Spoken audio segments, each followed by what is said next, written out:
He had his gun, so he just swung it open. I start to notice that, the atmosphere feels a little bit weird. First thing he seen was this 6.5 foot tall, broad shoulder, dark hair. That freaked him out. We hadn't talked to her about like life and death and what any of that means. She's 3 years old, So we turned around. Suddenly there's a whole tree falling across the road. And she was describing to us that, there was a deceased person that she could see visually. You're listening to Cryptid Clues, where we tackle the ever-expanding history and mystery of monsters and supernatural madness every Monday. You can find us at CryptidClues.ca for more information, or even check out exclusive content and support us at patreon.com/CryptidClues. Hello everyone, welcome back to another episode of Cryptid Clues. I am your host Taylor, and today we're going to be recounting an experience that took place on Vancouver Island. Now, I've been corresponding with this individual frequently for the past few weeks, and I've been learning lots and just really enjoying our conversation, which started regarding their experience, but has grown into just a plethora of different perspectives and topics and just where we are on a very dimensional scale. However, I digress. This episode will be focusing on their Sasquatch encounter, an encounter that I've mentioned before and referenced before, but I'm finally going to deep dive into. But before we get into that, a couple of plugs. Be sure to check out last week's episode, which features several Bigfoot encounters, and the week before that, Reuben and I take a step back and relax in celebration of our 100th episode. It's an absolute great time talking the past, present, and future, so I highly recommend tuning into that. But without further ado, let's get at this. Now, the Clayoquot Sound is situated on the west coast of Vancouver Island, which itself is located in British Columbia, Canada. The area itself has been inhabited by First Nations for thousands of years, with some locations dated at 4,200 years old. It's tricky because when the sea levels have obviously risen up, it's actually been debated that human habitation exceeds 9,000 years before the present in some of these sites. Just incredible rich history that is there. And the land that actually is the Clayoquot Sound consists of coastal rainforests, rivers, lakes, and beaches. Part of the Pacific Rim National Park Reserve and the Strathcona Provincial Park can actually be found here as well. And should you combine both the land and water, together they encompass roughly 350,000 hectares. That's huge, huge.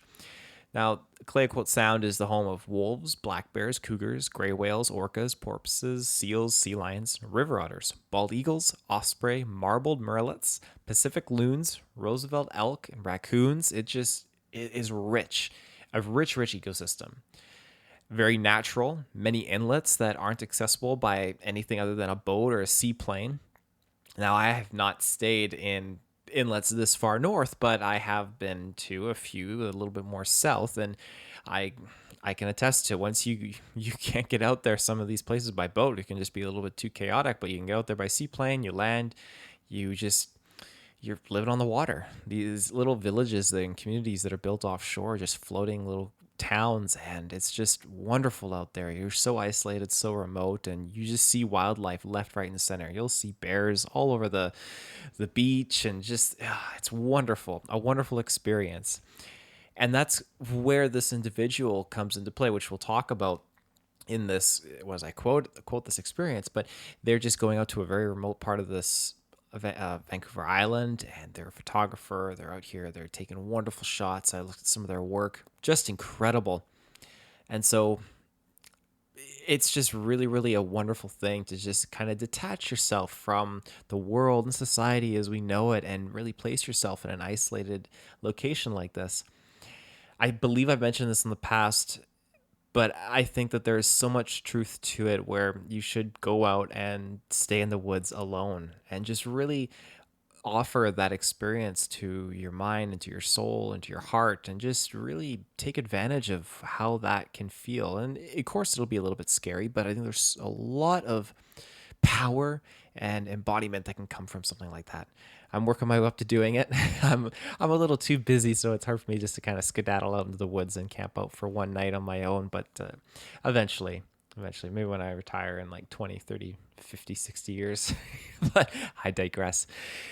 Without further ado, let's get into their experience. And I quote, "Paddling up the inlet feels like a reverent intruder entering a magnificent throne room. Along the ford's steep sides, bald eagles stoically perch on ancient tree tops, protruding from the fogged mountain slopes. From this high vantage, they stand sentinel, guardians of a sacred place that keeps nature's secrets."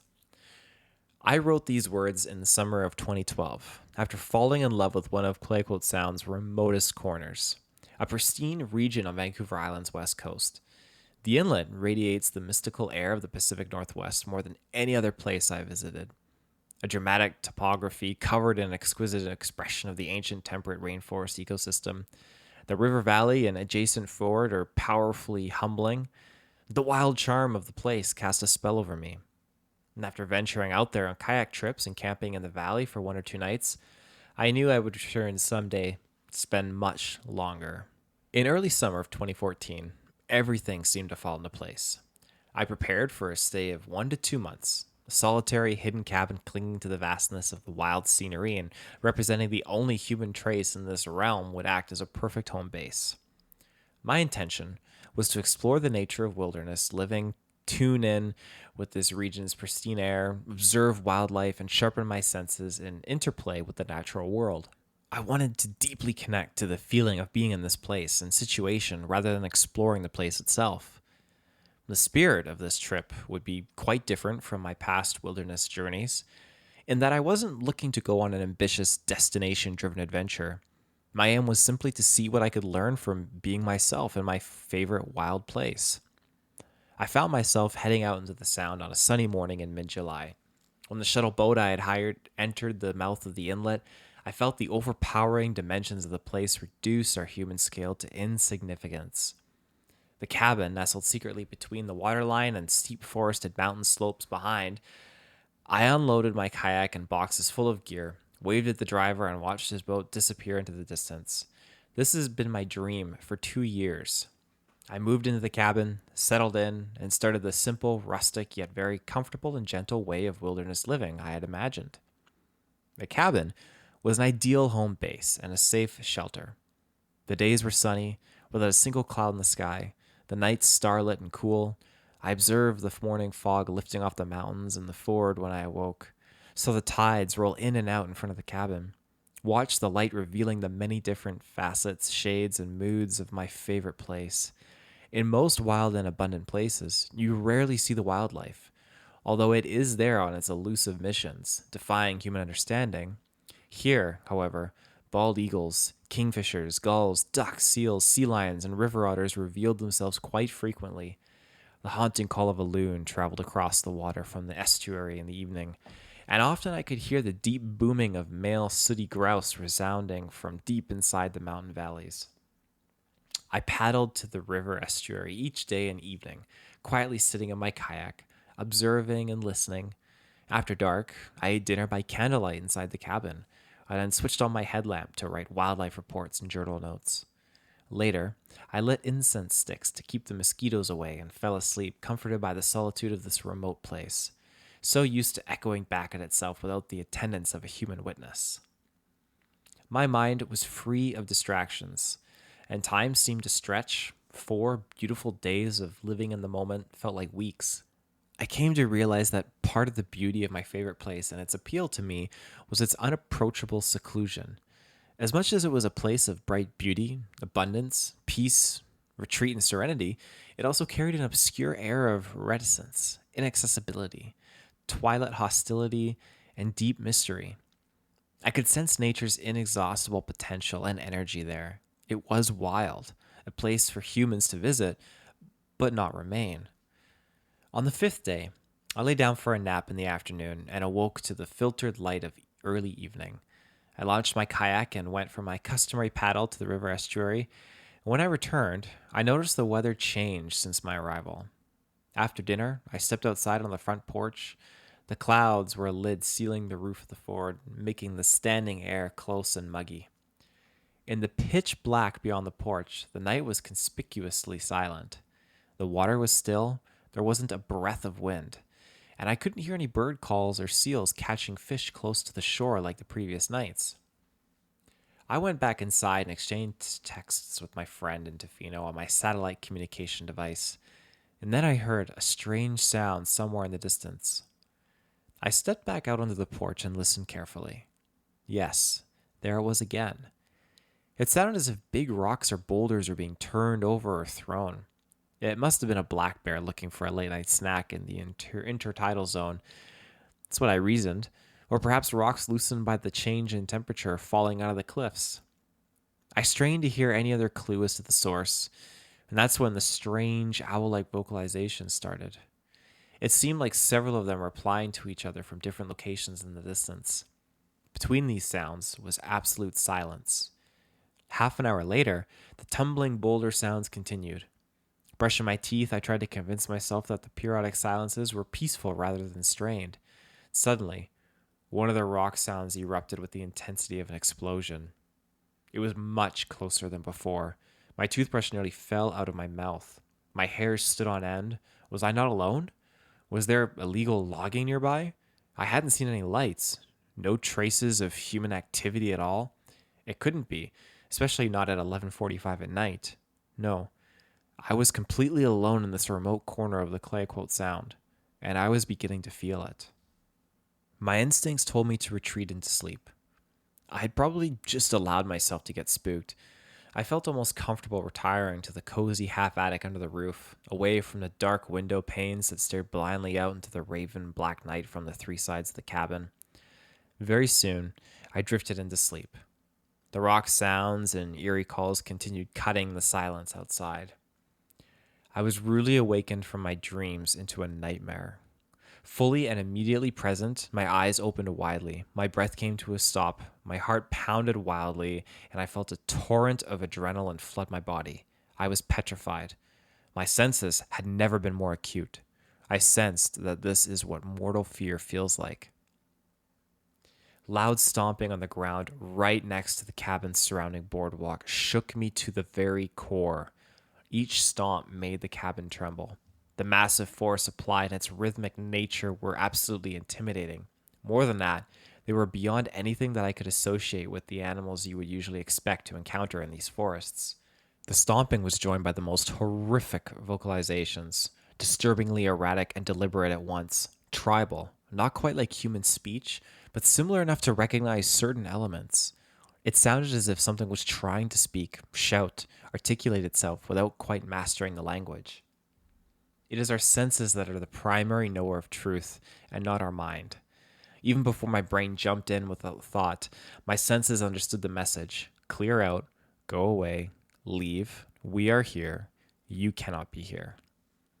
After several seconds of this turmoil, I heard them leave with emphatic steps.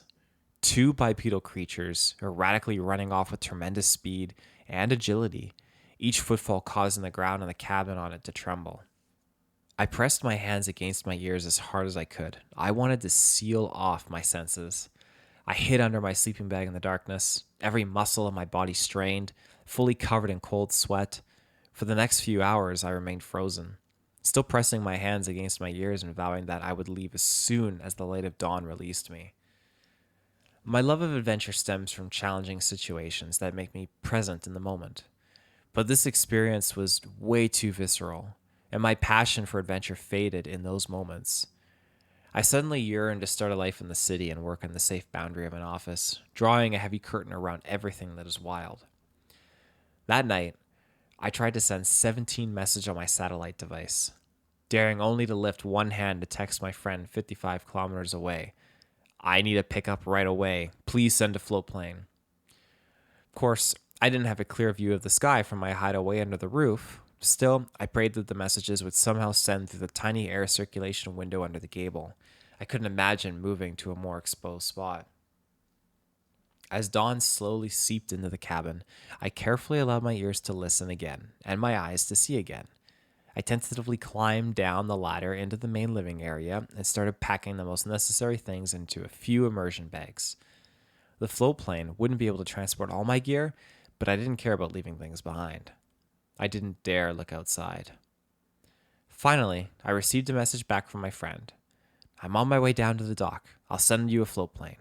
An hour later, I heard the plane descending into the gigantic scenery of the ford. I stepped outside into the overcast morning without turning back or looking around the cabin. I walked down to the water and caught the pilot's attention with my red rain jacket. How are you doing? The pilot asked, searching my face for clues. I'm all right, I lied. Just didn't feel safe here last night. The ground was shaking and I heard the sounds of moving boulders. It might not be a good thing to be trapped in this spot in case of an earthquake or landslide, right?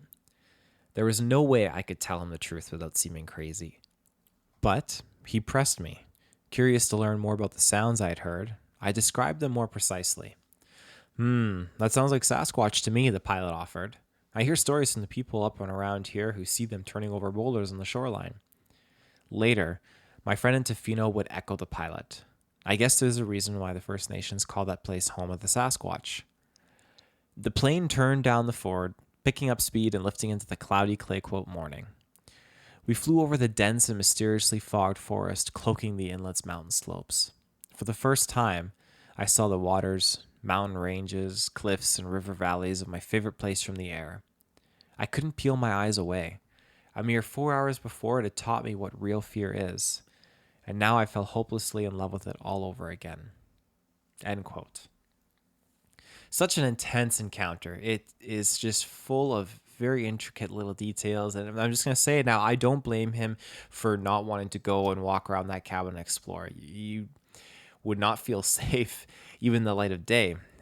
I being in that situation, I probably would have hightailed it and sprinted towards that seaplane and just, hey, let's go. Let's not even sit on this dock and talk. Let's just get the heck out of here if something like this happened. Because whether or not it was fear telling him what to feel, or he was actually able to interpret the causality of the situation. Because when you're out in the wild and you can obviously, let's say hypothetically, a cougar is in front of you and the cougar is like, rah, rah, and you get that sense like, okay, it's not talking to me using human language, but it's talking to me in another form through the animal kingdom that I know I'm not supposed to be here. And now you can look at it like in this sense where the things that these Sasquatch were doing, is this a form of communication to allow him to know, like, okay, yeah, I'm not supposed to be here. I need to get out. Or is it simply his fear that's kicking in? I think it's an interesting interpretation, whichever way you look at it. The fact that there were two of them, very interesting. And this is probably a cabin that's not rented out very often. So they probably come around here and it took them a few days to kind of check in. Maybe they heard some form of disturbance out there with this gentleman living and residing in the cabin. But the fact that they got close enough probably to try and see if someone was in there, I wouldn't be surprised if they were aware and they saw and were watching him a few days before, and then they finally decide to make their move. I think this one of the scariest things is when you can hear the whoops and the sounds in one part of the landscape, and then all of a sudden you hear responses coming from the other opposite side of this valley. Then you think, oh gosh, okay, yikes. And knowing that you are so isolated and alone, oh my goodness, it's just terrifying, absolutely terrifying. Now, I'm glad I've been able to correspond with this gentleman. They did do a few follow-up trips to the area, I'm assuming just to collect his things, but he did bring a scientist with him and a few other individuals. It yielded nothing, but they did do some things differently in comparison to his first trip out there, one being just the form of music. Hitting those higher acoustic levels maybe taps into something that attracts them. At least that's what this individual feels. And I've heard of other encounters taking place where music is playing, and shortly after, a sighting occurs, or a sighting occurs during the time music is playing. So it's quite possible the two go hand in hand, especially when you look at infrasound frequencies and Bigfoot all mixed together. In closing, I think it's very interesting how this individual talks as well about how the love of adventure is just axed, and they would be trading it all for, I'm paraphrasing, but trading it all for a life in the city. Safe boundary of an office and just sanctuary of being in society. And being able to disregard everything that is wild. And I think this is fascinating because I think that is something that most of us city slickers that reside in the city are very much, I don't want to say oblivious because I don't want it to come off as offensive, but we can get out, we can go hiking, we can go camping, but really we're out there and we're more or less just tourists out in Mother Nature. When we live in the city, we don't take the woods back home with us. The woods stay out there, and we take the city. We take the city with us into the woods, and then we take the city sometimes back out of the woods with us when we go back to our daily lives. And so what I'm trying to get at is to live in the city, you have a very easy obliviousness to nature and to how the wild works, and being in that scary situation, it's such a disconnect.